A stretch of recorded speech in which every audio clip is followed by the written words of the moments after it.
جو رشتے ہماری طاقت ہوتے ہیں اکثر وہی ہماری کمزوری بھی ہوتے ہیں۔ رشتہ خون کا ہو یا احساس کا، اس میں ضد نہیں آنی چاہیے، ورنہ ضد جیت جاتی ہے اور رشتہ ہار جاتا ہے۔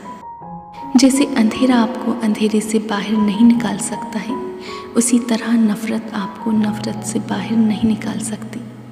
زندگی کے ہر راستے پر صلح کرنا سیکھ لو، کیونکہ جھکتا وہی ہے جس میں جان ہوتی ہے، اکڑنا تو مردوں کی نشانی ہے۔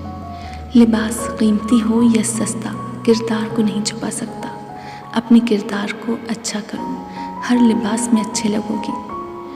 دنیا میں کبھی بھی کسی اچھے انسان کو تلاش مت کرو، بلکہ خود اچھے بن جاؤ۔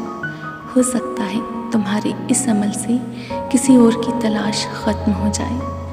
پرندے اپنے پاؤں اور انسان اپنی زبان کی وجہ سے جال میں پھنستا ہے۔ گفتگو میں نرمی اختیار کرو، کیونکہ لہجے کا اثر الفاظ سے زیادہ ہوتا ہے۔ کسی کے عیب تلاش کرنے والے کی مثال اس مکھی جیسی ہے جو سارا خوبصورت جسم چھوڑ کر صرف زخم پر بیٹھتی ہے۔ جب تم نے کسی سے محبت کی ہے تو اس سے ذرہ برابر بھی محبت نہ مانگو، کیونکہ تم نے محبت کی ہے، تجارت نہیں۔